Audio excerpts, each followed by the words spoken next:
Good evening, fans from around the world. It's Global Politics again, and we're zeroing in on Nigeria and the protest that started about 10 days ago. And with me this evening on the show is Warifa Marcos. Warifa, you're welcome. Uh, I think we should Thank you. start with the protest. In Lagos, where I live, Mhm. very close to Lekki, it's been relatively peaceful. There were no events, Okay. nothing untoward. In fact, there was no semblance that there was protest. The only thing that gave you an idea that there was uneasy calm was the presence of, there was heavy presence of armed soldiers, pockets of them, Sure. every Okay. years, every now and then. But I'd like to get your view. How was Port Harcourt starting from the first day of the protest? How was it? On the very first day, it was peaceful. You know, when they gathered, so they now moved down, marched down to the government house in Port Okay. Harcourt, which the governor came out and addressed them, told them the normal thing that they have the right to protest, that they can feel what they are going through, that he has gotten the message of why they are protesting, that he will take it back to the president, and now told them that they should just make it peaceful and that he's going to find them something just Okay. for. So with that, since then there was nothing. No, it was peaceful not until I think on Saturday they started blocking some roads, forcing people to join them. And Okay. yesterday, okay, I think day before yesterday, as they were marching from one place to another, Rumola, Rumodara, East West Road, Woji, Rumobiakani. So they now moved down to other George Road, where the former governor of River State, the now minister of the FCT, where his house is, and they passed through the front of his house. And that is like a security bridge to him. So they were there, there were many. That was the day before yesterday. Then yesterday, when they came out, their usual spot where they normally meet, some guys came, which I'll say they are hoodlums. And according to them, they said they were wicked boys, which I don't have any fact about that. But from what I heard, they collected their phones, collected their money, their valuables, seized it. So that was just it. Well, today, when I went out today, their usual gathering at federal or at opposite the federal secretariat, close to presidential hotel. There were some uniformed men, security personnel. They were just there. People were gathering. Just the gathering was not much, and cars were passing. That was just it. As of today, the 8th day of August is very peaceful. Okay. But in Lagos, I heard that there were some flashpoints like Jota, in Okay. Ikeja. There were some flashpoints in Lagos like Ojota, Ikeja, and some other parts of Lagos. There were some incidences. Parts of Lagos, it was bedlam. It was bedlam, especially some areas of But that's Ojota. crime. That's Yeah, just people who are taking advantage of crime just to yeah, take advantage. they actually took advantage of it, and people started using sticks. Some even in some places I heard of machetes and stuff like that. But basically, in the area where I Yeah. live, it was very, very peaceful. And then there was another strategy that the governor of Lagos State used. Uh, he sort of, you know, got the traditional rulers to tell the people that there was some kind of festival that required a curfew. Okay. And that festival was supposed to Okay. start on the day of the protest. This was to discourage people from coming out. They Okay. call it, in this part of Lagos, they call it Oro. So it was a strategy to Okay. discourage the protest. But we all know that some of these things might be political, might have political undertones. So because of that, in certain Yeah. parts of Lagos, people were scared to come out because of this Oro masquerade. So Oro they use that festival. as a Okay. tactic. They use that as a tactic to manage the protests in some parts of Lagos. And so because of that, it was not so pronounced in Lagos. Where we really had problem was in the northern part. I mean, it was taken out Yeah. of control in Kano, And it was Kaduna. something else. It was something else. I even had, Did people get killed? yeah, a 16-year-old boy was killed. unfortunately. Yeah, but who are they killing? That's why I'm saying this is just thuggery. You're killing. You're not killing the cause of the problem. I don't think we should kill the cause of the problem. But why Yeah. are civilians getting killed?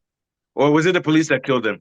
It was a soldier that killed the boy. I heard that they've gone to meet the boy's father and they are pleading, and they've even done a kind of compensation that was an error. I even heard that the soldier that was involved will be court-martialed. And, yes, because it was an error. So we'll talk it was about an that. error. But if you look at the scale of the protests, in Kano, especially, you won't blame the law enforcement the way they responded. It was really, really rough. It was rough. There was fire, there were threats left, right, and center. And then what really compounded everything was the fact that people started coming out with Russian flags, demanding I heard. military intervention. So that's now infuriated the soldiers, that it's a treasonable offense in a sovereign state. You are trying to get Russia involved. And this had Niger written all over it. So the soldiers... Hey, but Afolabi, if they waved the American flag, the soldiers would salute them. Those are people that have the understanding and respect for their national flag. Mustafa, you can see how Russia is becoming more influential. Oh no, I've told people, and I've told people, we'll talk about this, but I've told people think that Russia and China are stupid. I don't think they're good. I don't think they're good or bad, but I know that they're smart. They're the ones behind everything. They even helping the Houthis to shoot the Americans down. But when you trace the money, it will never go back to them. The Chinese and the Russian are very smart. The Americans and the British are stupid because they come directly at you. But the Russians and the Chinese are very smart. I'm sure they're giving money they cover their money very clearly. Like all these guys in Sahel that's talking, it's Russia and China that's telling them what to say. Those guys, I'm serious. But let's get started. Yeah. The money is well laundered. The money is well laundered. It's very well laundered. You will never trace it. it. Yeah. So basically, we'll talk about that later Mr. Folabi. Yeah. Go ahead. Okay, like in Port Harcourt. No, we started already, Moose. Okay, yeah, let him talk. Continue. Okay. We'll edit it later. Okay. Like in Port Harcourt, the reason why the security personnel, they came full force on the protesters. At first when they started, the governor spoke to them politely and they were calm. But to me, I don't believe there's any peaceful protest, because some hoodlums and some guys, they now almost hijacked the protest. About 2 days ago, they started forcing people to come and join them. If you're not putting leave on your car, they'll smash your cars. So they were almost going out of control. And the security personnel, they wouldn't want it. And the thing is, somehow you wouldn't know if these people carrying machete and smashing people's cars were politically motivated by some politicians in Rivers State or not. So that was what really happened. And when they are, like I told Mr. Afolabi before you came in, sorry, I didn't know that you were recording. That's why I was behaving like somebody else. Sorry, I didn't know. But I will edit it later. Continue. Okay. So when like I told Mr. Afolabi, when they marched to the FCT's minister's house, that's Jason Wiki's house. Yeah. To me, I see it like a bridge of security, because for them to go to that place, anything could have happened, would have gone out of control. So it also shows him that he's not safe in his house. Yes, he's not safe in his house. So the next day, there are some guys that came in, disrupted the peaceful protesters that were just marching around, and that's just it for now. But do you know, Warif, sorry to cut in. Do you know that I even heard that some of these protesters are targeting individual residences of some senators in Abuja?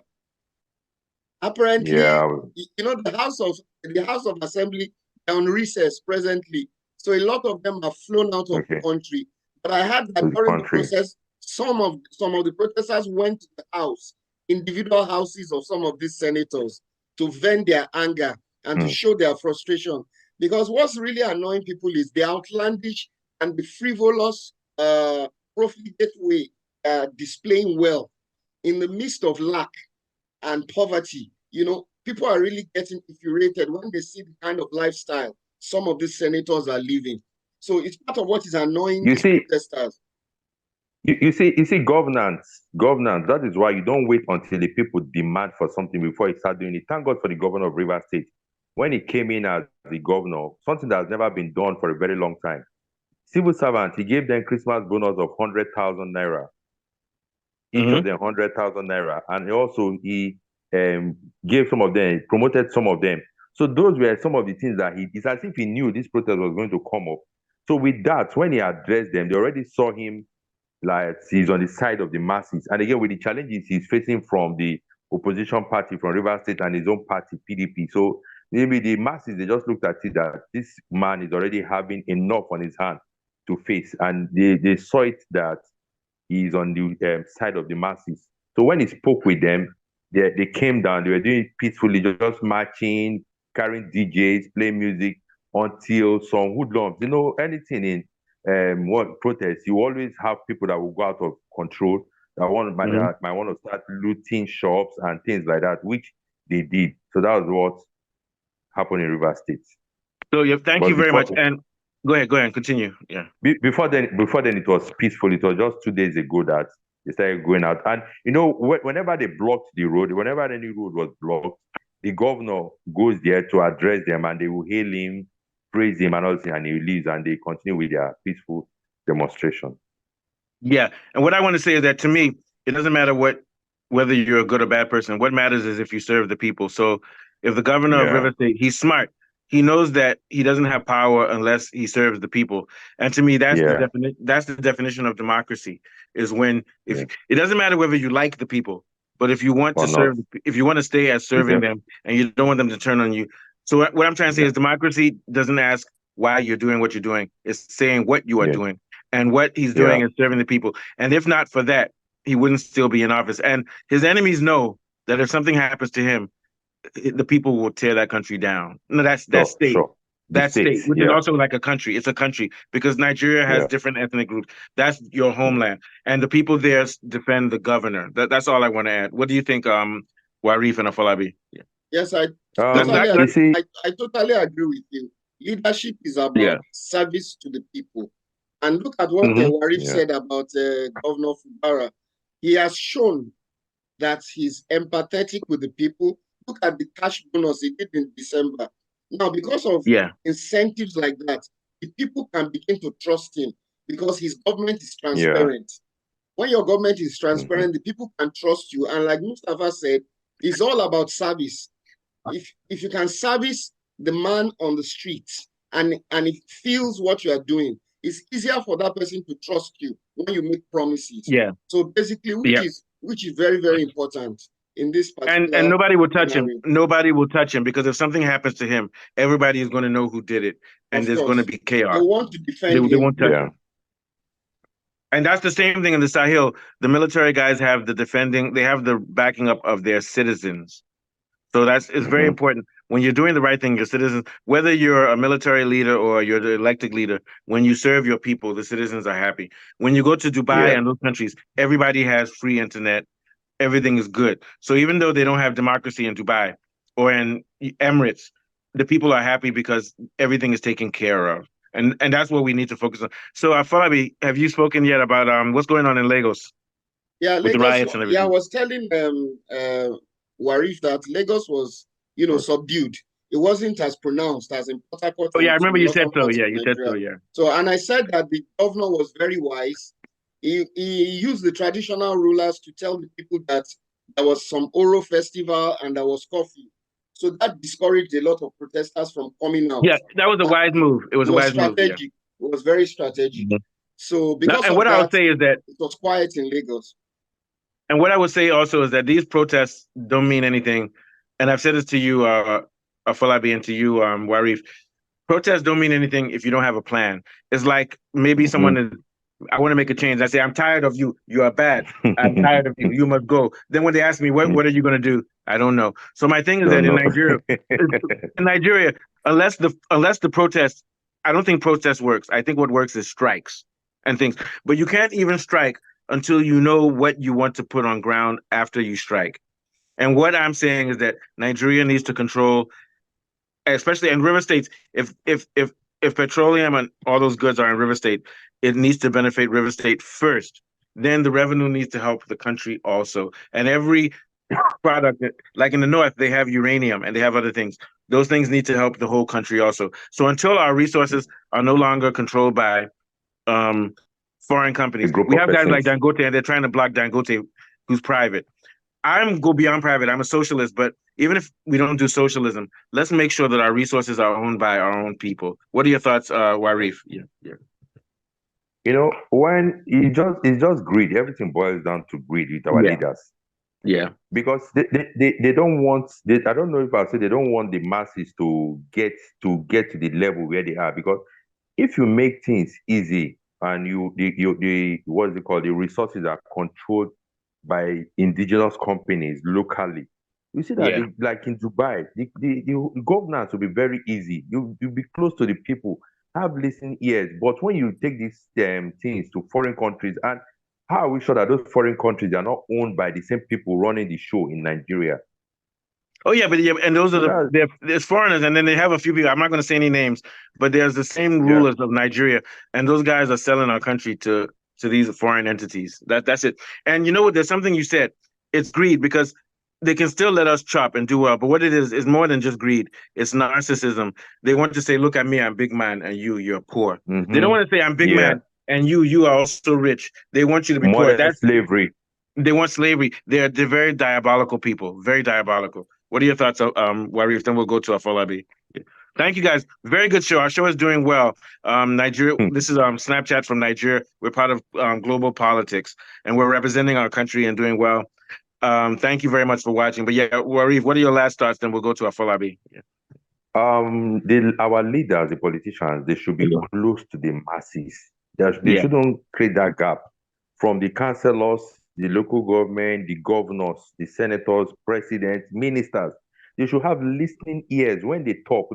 And again, there's one mistake that is happening in Nigeria now. Whatever thing they talk about, they do complain. It boils down to rice.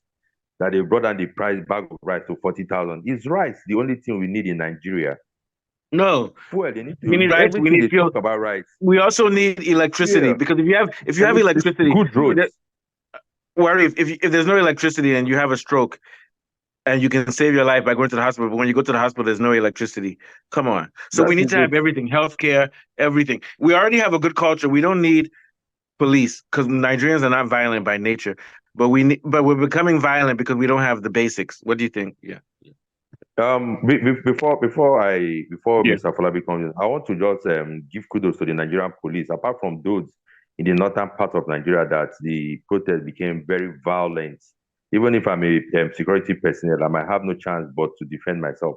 But the security personnel in Rivers State, they did well. They comport themselves very well by guiding they were just moving with the protesters, going along with them. Yeah. But accidents will happen. Somebody may get killed, but it's an accident because it gets out of control, and one person may attack you, and you have to use self-defense to the ear of the people. Okay, we're back. So, Afolabi, take us out on what we talked about. Warif said that what democracy is staying very close to the people, listening to what they have to say and everything. And also, he said that it's a very big issue that there was a Russian flag waved in protest. That sounds like somebody trying to do a coup. It's not good. Yes, and that thing infuriated the soldiers a lot. They've arrested the tailors that are making the flags. They're doubling down on people that are bringing out Russian flags because it's a treasonable offense. I don't think people should go to that length, even though people are hungry.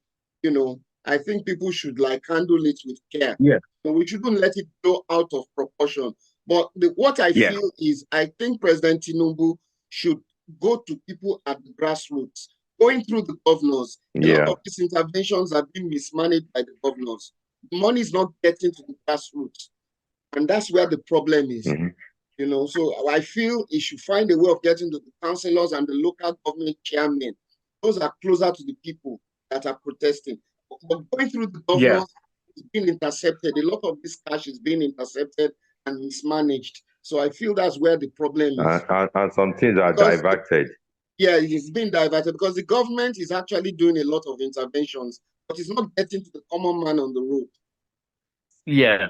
Thank you guys for your because I'm here and I'm the US. but I'm a patriot of Nigeria. But you guys are giving information that I'm learning now, and it's very important. So Afolabi, take us out, and thank you very much. We're going to be back again next Thursday and Friday to talk about these issues on global politics. But this is our special show, Snap Point, which focuses on Nigerian issues. Thank you very much. Take us out, Afolabi. Okay, thank you very much, our wonderful, lovely audience from around the world. We've been discussing Nigeria and the protest, and whatever happens, we want peace. We don't want mayhem. So from me and Arif and Mustafa, it's good night from here. Good night. Thank you, guys. I love you all. Good night.